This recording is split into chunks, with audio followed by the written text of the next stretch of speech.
Hey, it's NPR's Book of the Day. I'm Andrew Limbong. Today, we've got a pair of British murder mysteries for you to cozy up with. Up ahead, Chris Chibnall, the creator of the crime drama Broadchurch, is on the pod to talk about his latest novel. But first, Jennie Godfrey's debut, The List of Suspicious Things, is a murder mystery novel, but it's also a coming-of-age story. Because she grew up in the midst of the Yorkshire Ripper, the English serial killer who killed 13 women in the 70s. His story was all over the news when she was growing up, and it turns out she had a personal connection to the guy.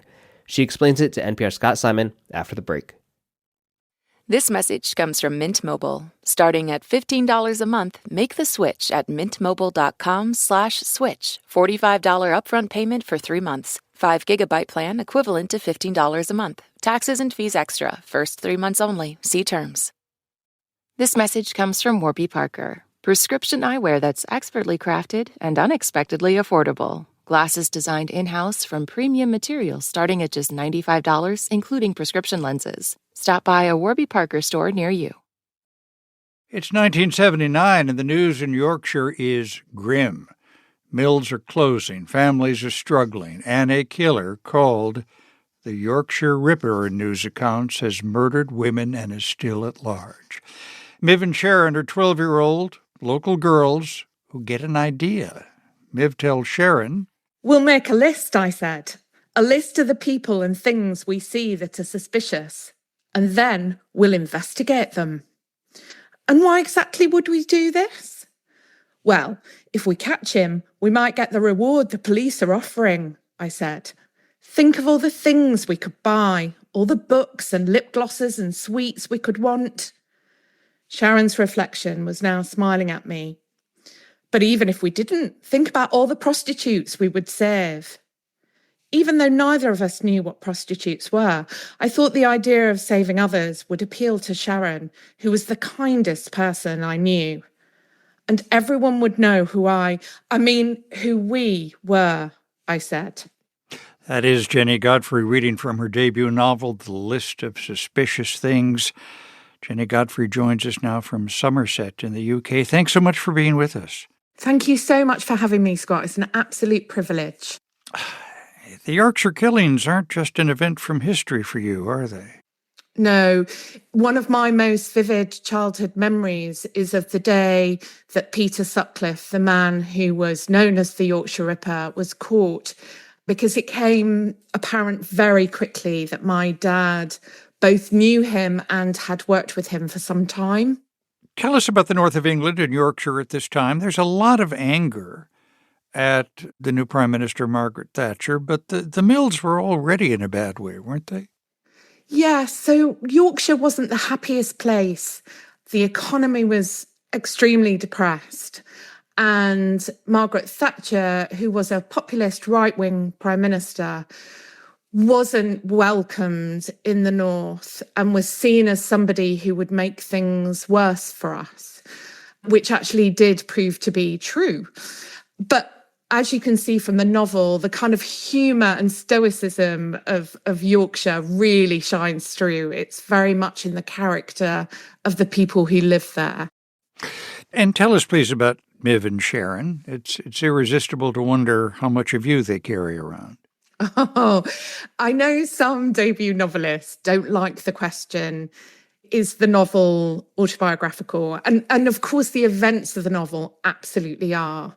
But there is so much of me in Miv in particular, and so much of the best friends I've had over the years in Sharon. I was very much like Miv as a child. I would have projects and hobbies and things that got me through, and books, of course.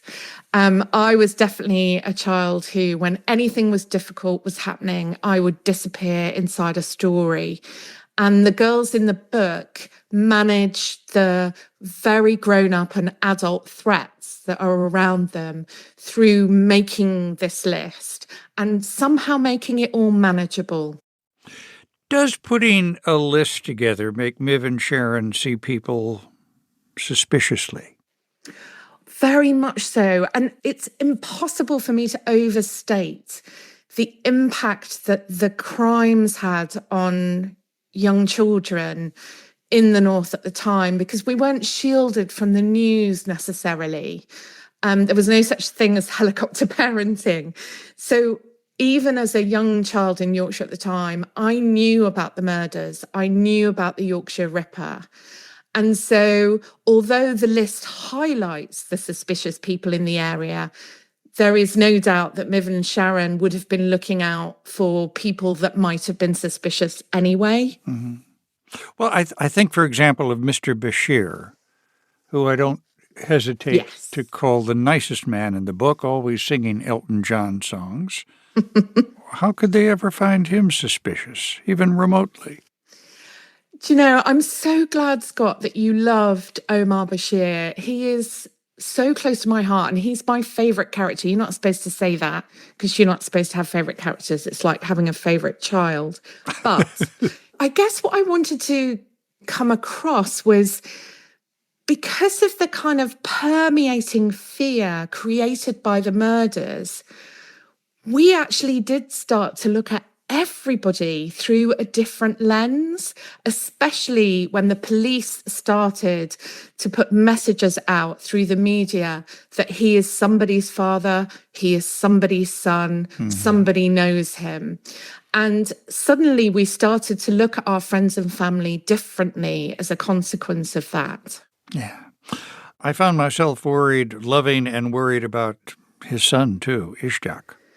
Yes, and certainly race and racism was a part of 1970s West Yorkshire, like it's a part of modern day life.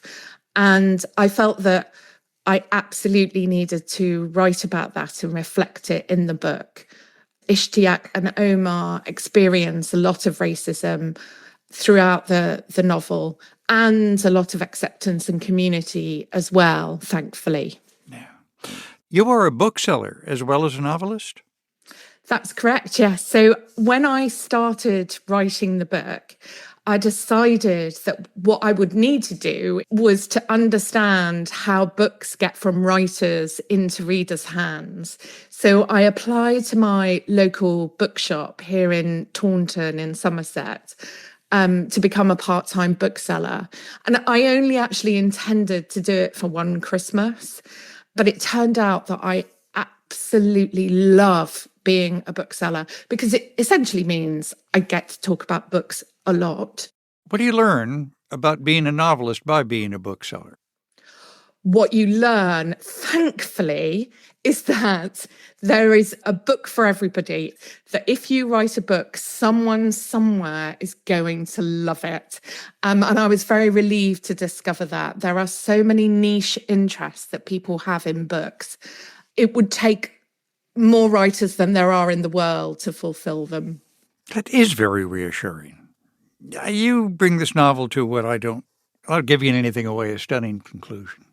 It is important for you to include the names of everyone who was murdered as well. Yes. Why did you make a point of that? Because I did not want this to be a book about him. And it isn't a book about him. It's a book about the impact of his crimes on a community, but it's not a book about the murderer or the murders. But at the same time, they do form very much the spine of the story. And I wanted to conclude it by honouring those victims. It felt really important for me to do that. Jennie Godfrey, her debut novel, The List of Suspicious Things. Thank you so much for being with us. Thank you very much for having me, Scott. This message comes from Mint Mobile. This holiday season, stop overpaying for wireless and switch to Mint. Shop 50% off unlimited plans at mintmobile.com/switch. Limited time offer. Upfront payment of $45 for 3 months, $90 for 6 months, or $180 for 12 months. Taxes and fees extra. Initial plan term only. Above 35 gigabytes, network may slow when busy. Capable device required. Availability, speed, and coverage varies. See mintmobile.com. So if that last book was a coming-of-age story disguised as a murder mystery, Chris Chibnall's murder mystery, one could argue, is about city planning and the importance of pubs. It's titled Death at the White Hart, and here he is talking to NPR's Mary Louise Kelly. Sometimes crime thrillers are a slow burn. Other times there is a dead body on page 2. In the novel Death at the White Hart, that dead body has been found upright, tied to a chair in the middle of the road with deer antlers affixed to its head. The chilling discovery sends the village of Fleetcombe into a tailspin. Well, author Chris Chibnall is no stranger to a murder mystery set in the UK. He created the British TV crime drama Broadchurch, and he is here with us now to talk about his debut novel, Death at the White Hart. Chris Chibnall, welcome. Thank you very much. What a great introduction. I'm very delighted to be here with you. Well, introduce us to this body. Who is dead? What questions does this unleash in the tiny town of Fleetcombe? The dead body is the landlord of the local pub in Fleetcombe, the White Hart of the title. And the landlord is called Jim Tiernan, and he's really just had a rambunctious night in his pub where many things have gone on. And you could surmise that a lot of the people in the pub that night in the village of Fleetcombe have reasons for wanting him dead. Yes, there's a whole cast of characters, all of whom are somehow connected to Jim and all of whom are acting fishy as your plot gets underway. That's right, yeah. And I think part of this is I really wanted to write a murder mystery where it had all of those sort of golden age, great page-turning Agatha Christie-style setting, but with characters who live lives as we would all recognize them now. Yeah, I mean, who doesn't want to write a book like that? Congrats to you on doing it. I'm right there with you. I will say, I mean, it's the town, it's small. There are 2 pubs, and we're going to get to that in a second, the White Hart being one. It makes it, on the one hand, for a whodunit. You could introduce us to pretty much everyone in town. I felt like I would walk down every street and be saying hi to people as we went. On the other hand, it makes it tricky, maybe, to figure out who done it because everybody knows everybody. Everybody's looking out for everybody. Everybody's friends. Yeah, everybody knows everybody else's business, where they come from, their histories. And so everybody's locked in together, looking suspiciously across the bar or the village street at each other. And that just becomes very delicious in terms of that pressure cooker atmosphere. One of my favorite characters is the new detective sergeant of Fleetcombe. This is Nicola Bridge. She has just moved back here. This is her hometown. She's back. She's not quite sure how she feels about that. And suddenly she finds herself leading a murder investigation. What is her strategy? How is she looking for a suspect? How is she ruling people out? Well, I think she is having to deal with a number of things. Well, one of the things she's returned to Fleetcombe and the area for is to have a bit more of a quiet life. But what she's returned to is a police force that is not quite as was promised to her when she was recruited. Her boss has gone, the chief constable has been edged out in disgrace, the headquarters aren't working, and she partners up with a young graduate trainee, Harry, who is known as Westlife, nicknamed Westlife for his boy band Good Looks.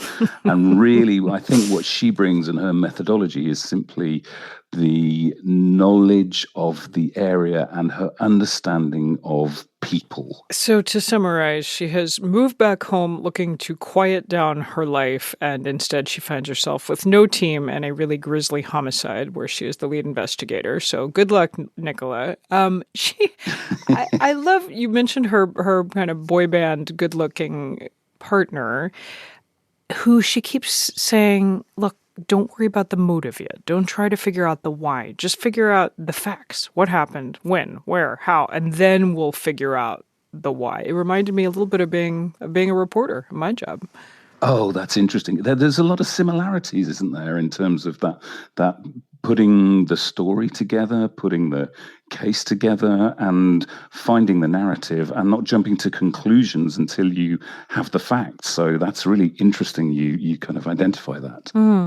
Okay, so the pub, the White Hart of the title. I mentioned this is one of 2 pubs in town. There is tension between them. Hovering over your whole story is this question of whether this town is big enough for both of them.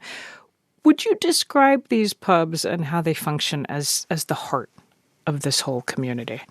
Yeah, the White Hart is a drinker's pub, a bit more spit and sawdust and wooden tables, and is a little bit run down.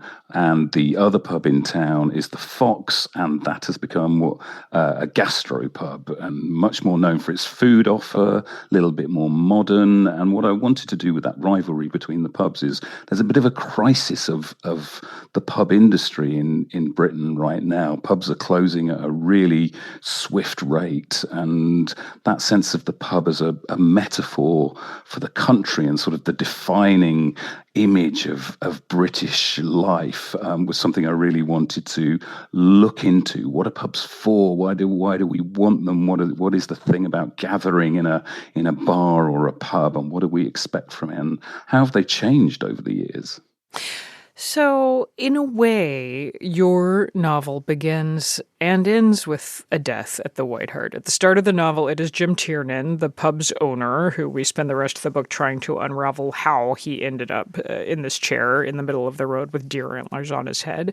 At the end, it's the pub itself that is dying. It's closing its doors for good, which struck me as a lovely symmetry. And I also wondered if that was intentional. Were you trying to leave us, the reader, with something? Yeah, I think it's the sense of change that is going through, I'm sure, not just the UK, but all around the world. And in terms of how these communities function, what is at the heart of the community, how we find our community these days. Is it in buildings? Is it in people? Is it in traditions? And that's what the novel is, hopefully, alongside the great twisty-turny mystery, is investigating. And this is your home, right, Chris Chibnall? You've lived in Dorset, England for decades? Yeah, I've been here 20 years now, and I live a mile from the beach where we film Broadchurch. I'm in the middle of the community that I'm writing about in Death at the White Hart. So this area and these people and all of our lives are of profound and fundamental interest to me. And a lot of murders, as you would seem to tell it. Is there something about this countryside that inspires grim stories, or do you think wherever you lived you would manage to come up with something? I mean, I think the lovely thing about the countryside or chocolate box village murder mystery is the dissonance between the two things. You know, you have the beautiful nature of the landscape and the idyllic nature of the village, and then contrasting with the heinous act of a murder. So they are very, very rare. But I think the tension between those two acts is what becomes, hopefully delightful to a reader, as well as interesting and provocative. Chris Chibnall is author of the new novel, Death at the White Hart. Thank you. Thank you. And that's it for this week on NPR's Book of the Day. Let us know what you think. You can write to us at bookoftheday@npr.org. I'm Andrew Limbong. The podcast is produced by Chloe Weiner and edited by Megan Sullivan with help from Ivy Buck. Our founding editor is Petra Mayer. The show Elements for this week were produced and edited by Shannon Rhodes, Samantha Balaban, Adriana Gallardo, Margot Bauerlein, Emiko Tamagawa, Todd Munt, Melissa Gray, Gabriel Donatov, Ed McNulty, Justine Kennan, and Catherine Fink. Yolanda Sanguini is our executive producer. Thanks for listening.